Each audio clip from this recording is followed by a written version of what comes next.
जो क्रक्स है हमारी आज की बात का, कि महंगाई और ख़राब मईशत से नज़र हटाना चाह रही है उनका। आपका इसके ऊपर टेक, और इसके अलावा ज़रा मुझे ये भी बता दीजिए क्योंकि गवर्नमेंट, मौजूदा जो गवर्नमेंट है इसके पास अब 2/3 मेजॉरिटी है। आपको याद होगा कि 96 में जो इलेक्शन हुए थे उसमें मियां नवाज शरीफ साहब को 2/3 से ज़्यादा मेजॉरिटी दिलवाई गई थी। मुहतरमा को 10 से 15 सीटों के ऊपर कंटेन किया गया था, लेकिन उस गवर्नमेंट का अंजाम भी आपको याद होगा। तो आप क्या समझते हैं कि 2/3 अक्सरियत हासिल करने के बावजूद बैरूनी दुनिया में जो हमारी हुकूमत है वो कितनी काबिल कबूल है?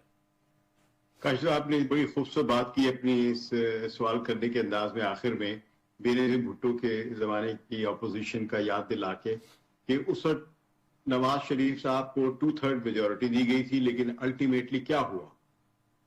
तो अभी भी वही होगा, और शायद अब इस दफा उससे भी बदतर हो। अच्छा, देखिए इससे बहुत बदतर होगा, बहुत बदतर होगा। मुझे डर है कि पता नहीं किस हद तक ये बदतरी जाएगी। लेकिन जो आप इस वक्त जो हम बात कर रहे हैं वो दावत है मुज़ाकरात की। अब वो हुकूमत जिसको दुनिया में हुकूमत नहीं तस्लीम किया जा रहा है, मेरे फाजिल दो जो आपके साथ बैठे हुए उन्होंने फरमाया कि अमेरिका में किसको पाकिस्तान का असल हुक्मरान समझकर दावत दी गई, और जो यहां पर जो वजीर आजम है जो कि आईनी लिहाज से चीफ एग्जीक्यूटिव हैं, उनको किस मुकाम पे रखा गया है। तो इसमें एक अहम चीज समझने की जरूरत है कि दुनिया बहरहाल चाहती है, जब भी कोई किसी से बाहर मिलता है तो वो पूछते हैं कि आप अपने मुल्क के अंदर स्टेबिलिटी क्यों नहीं ला रहे हैं, क्योंकि इनस्टेबिलिटी पाकिस्तान में है।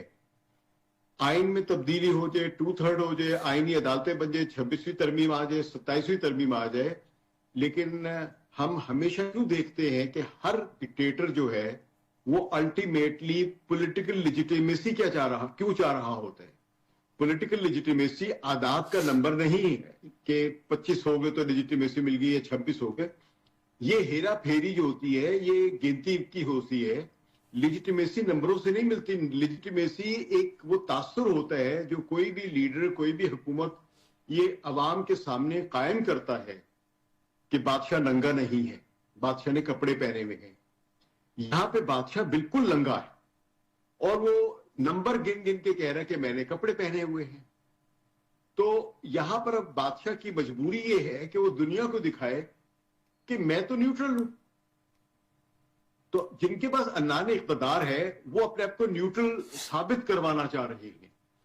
आपने डीजीपी आईएएस पर आईएसपीआर की हालिया एक प्रेस कॉन्फ्रेंस भी सुनी है या उनका बयान सुना होगा कि उन्होंने कहा कि हम तो न्यूट्रल हैं। ये सियासतदान आप that's what constitution says। नहीं, ये कॉन्स्टिट्यूशन कहता है, लेकिन हमें मालूम है कि कॉन्स्टिट्यूशन पर कितना अमल हो रहा है, और जो जिनके पास अन्नान इख्तदार है, जो असल मुतलिक पावर जिनके पास है, वो नंगे खड़े हुए। लेकिन सिकलानी मैम साहब, सॉरी टू इंटरप्ट यू, मेरी सुन, बादशाह नंगा खड़ा है। अब वो अपने आप को न्यूट्रल दिखाना चाह रहा है। उस न्यूट्रलिटी के लिए उन्होंने कभी शहबाज शरीफ की तरफ से बयान दिलवा दिया, एक नवाज शरीफ की तरफ से बयान दे दिया कि हम मिलना चाहते हैं। लेकिन इन दोनों ने जिन्होंने कहा है कि हमसे मुज़ाकरात करें, तो किस चीज पे? क्या आईनी अदालत पे, 26वीं आईनी तरमीम खत्म करने पे, गुर्बत खत्म करने पे, पेट्रोल की प्राइसेस कम करने पे, डॉलर की कीमत स्टेबल करने की? आपने बड़ी अच्छी बात की सिकलानी इमाम साहब, लेकिन ये एजेंडा तो जाहिर है कि जिनको ऑपोजिशन को दावत दी जा रही है, ये एजेंडा तो उनको रखना है ना जी, कि हम इन इस एजेंडे के ऊपर आपसे मुज़ाकरात करने के लिए तैयार हैं। मैं ये करूं कि मैं फिलहाल मैं ऑपोजिशन को कोई मशवरा नहीं दे रहा, लेकिन जिन्होंने दावत दी है उन्होंने महज एक दावत दी है। किस लिए दी दावत? कि एस्टैब्लिशमेंट को न्यूट्रल साबित करने के लिए।